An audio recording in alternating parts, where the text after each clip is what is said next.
பாஜகவில் இணைந்து கடந்த 2 ஆண்டுகளாகியும் சரத்குமாருக்கு முக்கியத்துவம் வாய்ந்த பொறுப்புகள் எதுவுமே வழங்கப்படாத நிலையில இப்ப மீண்டும் சமத்துவ மக்கள் கட்சி எடுத்து நடத்தலாமா அப்படின்னு தனது ஆதரவாளர்களுடன் சரத்குமார் ஆலோசனை நடத்தினார். அப்ப சமக்காவை ஏற்று நடத்தும் எண்ணம் தனக்கு கிடையாது என்பதையும் அவர் தெரிவிச்சிருக்காரு. இது பற்றி ஜெம் தொலைக்காட்சி வழங்கும் சிறப்பு செய்தியில விரிவாக பார்க்கலாம்.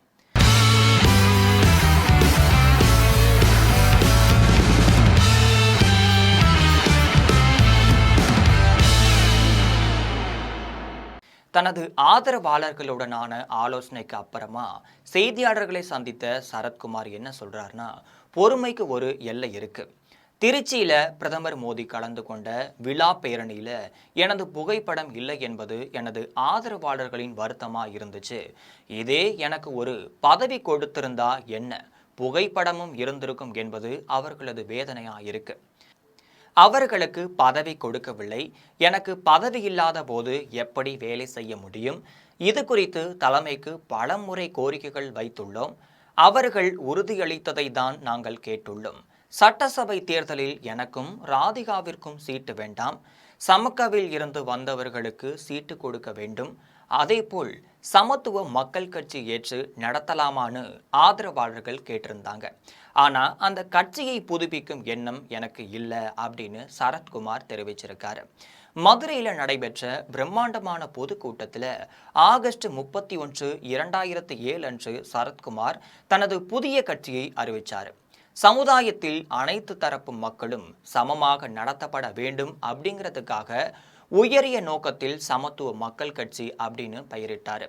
காமராஜர் ஆட்சியில தமிழகத்தில் மறைந்த முன்னாள் முதல்வர் காமராஜரின் பொற்கால ஆட்சியை மீண்டும் கொண்டு வருவதற்காகவே தனது கட்சியின் முதன்மையான நோக்கம்னு சரத்குமார் முழங்கியிருந்தார். சாதி மத வேறுபாடற்ற சமத்துவ சமுதாயத்தை படைப்பது மட்டும் இல்லாம இளைஞர்களுக்கும் வேலை வாய்ப்பை உருவாக்குவது போன்ற கொள்கைகளை முன்வச்சார்.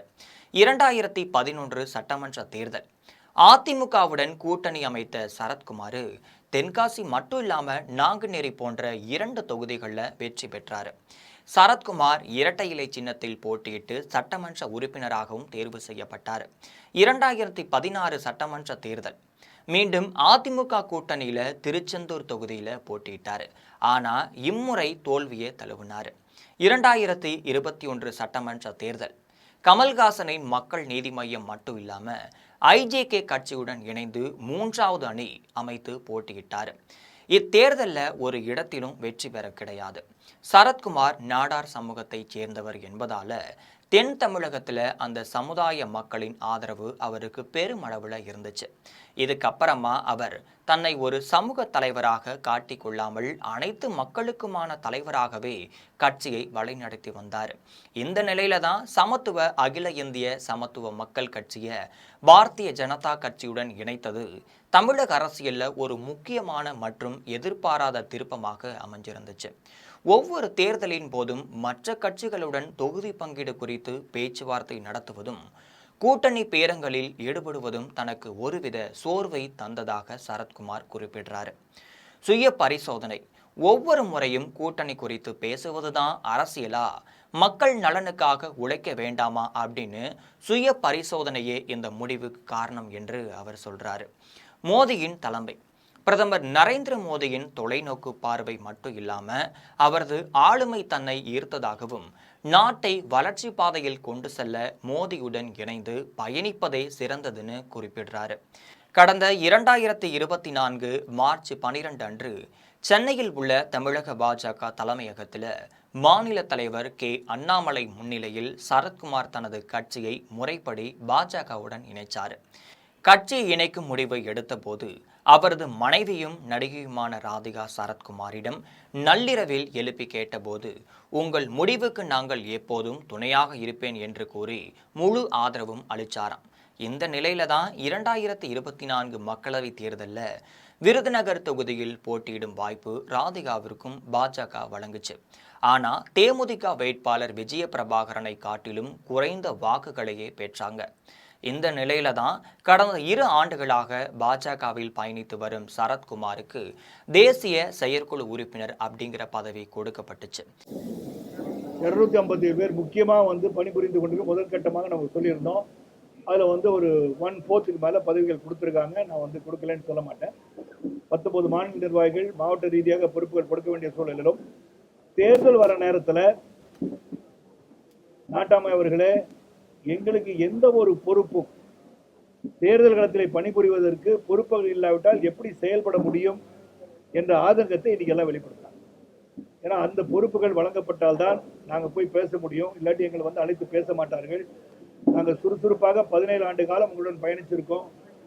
நாங்கள் வந்து கடுமையான உழைப்பாளிகள், சிறந்த நிர்வாகிகளாக உருவாக்கியிருக்கீங்க. இப்போ வந்து பாரதிய ஜனதா கட்சியில் நீங்கள் எல்லாருமே சிறப்பாக செயல்படுறீங்களப்பான்னு சொல்றாங்கன்ற பெருமையும் அவர்களுக்கு இருக்கிறது. ஆக அந்த பொறுப்புகள் வழங்க வேண்டும் என்ற கோரிக்கை ஒன்று இருக்கிறது. தலைவருக்கு பொறுப்பு இல்லாமல் எனக்கு பொறுப்பு கொடுத்து என்ன பண்றது என்ற எண்ணத்தையும் கடுமையாக இன்று பதிவு செய்திருக்கிறார்கள்.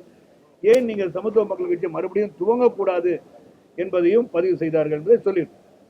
நான் பத்திரிகை சகோதரர் தான். நீங்க ஆவலாக இருக்கின்ற செய்தியை நான் சொல்லணும் இல்லையா? அதில் அவங்க அதையும் பதிவு பண்ணாங்க. எல்லா கருத்துக்களையும் கேட்க வேண்டும்.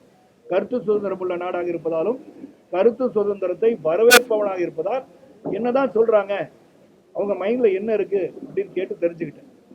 இதுக்கு நீங்க என்ன பண்ண போறீங்க அப்படின்னு கேட்டா, நான் வந்து ஒரு வேண்டுகோளாக நாளை ஒரு கடிதமாக மாநில தலைவர் அவர்களுக்கும் தேசிய தலைமைக்கும் ஒரு கடிதமாக இந்த மாதிரி மார்ச் 12, 2024 நாம் இந்த இயக்கத்தில் எங்களை இணைத்துக் கொண்டோம். சிறப்பாக பணிபுரிய வந்திருக்கின்றோம். இதுவரை எனக்கும் மற்றவர்களுக்கும் எனக்கு முக்கியமாக வந்து பொறுப்புகள் வழங்கப்படவில்லை என்ற ஆதங்கம் அனைவருக்கும் இருக்கிறது. அப்போ உங்களுக்கு இல்லையான்னு கேட்டால், எனக்கு ஒரு பொறுப்பு இருந்தால் தான் என்னால் செயல்பட முடியும். நான் யாருன்னு கேட்டால் ஒரு காரியகர்த்தாவை போயிட்டு எல்லா இடத்துலையும் போய் நான் பேசிட்டு இருக்க முடியாது. இது வந்து ஒரு வேதனையாக கூட சொல்லவில்லை, ஒரு ஆதங்கமாக சொல்கின்றேன். ஏனென்றால் 1996ஆம் ஆண்டிலிருந்து அரசியல் களத்தை நான் பார்த்துக் கொண்டிருப்போம். 96ஆம் ஆண்டு அன்றிருந்த ஆட்சியை அகற்றுவதற்காக திராவிட முன்னேற்ற கழகமும் தமாகவும் சேர்ந்ததில் வந்து அந்த சைக்கிள் சின்னத்தையும் உதயசூரியனும் கலந்து இப்படி காமிச்சு அந்த சரத்குமார் தான். அப்ப என்னுடன் பயணிப்பவர்கள் இவ்வளவு தூரம் வந்து பிரச்சாரம் பண்ணி ஆட்சி மாற்றத்தை கொண்டு வருவதற்கு முக்கிய காரணமாக இருந்த தலைவர் அவர்கள் இன்னைக்கு பார்த்தீங்கன்னா அவங்க இன்னொரு ஆதங்கத்தை வெளிப்படுத்தினாங்க. நீங்க திருச்சியில வந்து உட்கார்ந்துருந்தீங்க தலைவா, நீங்க வந்து மேடையில் உட்கார்ந்துருக்கீங்க, அந்த மேடையில உங்க போட்டோ கூட பின்னாடி இல்லை. அது அவங்களுடைய ஆதங்கம். நான் வந்து இன்னைக்கு ஒரு காரியகர்த்தாவா இருந்தனால் என் போட்டோ இல்லை சகோதரர்களே, நான் சொல்லியிருக்கலாம். அவங்க பார்வையில 17 ஆண்டுகள் சுறுசுறுப்பாக பணிபுரிந்து கூட்டணியில் இருந்து எதிர்த்தவர்கள், புரட்சி தலைவர்கள் எதிர்த்த பிறகும் மீண்டும் கூட்டணியில் இருந்து 2 சீட்டு வாங்கி தேய்ச்ச நீங்க, உங்கள் அருமையும் பெருமையும் அறிவும் மாற்றம் தெரிந்திருந்து கூட ஏன் உங்களுக்கு பதவி வழங்கவில்லை என்ற ஆதங்கத்தை வெளிப்படுத்திக் கொண்டே இருந்தார். அதான் இன்னைக்கு காலையில இருந்து நடந்துச்சு. நீங்க பொறுமையா காத்திருந்தது நன்றி. ஆனா அதைவிட முக்கியத்துவம் வாய்ந்த பதவி கிடைக்கும்னு அவரது ஆதரவாளர்கள் எதிர்பார்த்ததா சொல்லப்படுது. இந்த நிலையில தான் டி நகர்ல உள்ள அலுவலகத்துல தனது ஆதரவாளர்கள், ரசிகர் மன்ற நிர்வாகிகளுடன் சரத்குமார் ஆலோசனை நடத்தி வந்தார். அதாவது பாஜகவில் முக்கிய பதவியை கேட்கலாமா, இல்லைனா சமத்துவ மக்கள் கட்சியை மீண்டும் எடுத்து நடத்தலாமா என்று ஆலோசனை நடத்தி வராராம். இது போன்ற நிறைய அரசியல் செய்திகளை அன்றாடம் தெரிந்து கொள்ள ஜெம் தொலைக்காட்சியுடன் எப்பொழுதும் இணைப்பில் இருங்கள்.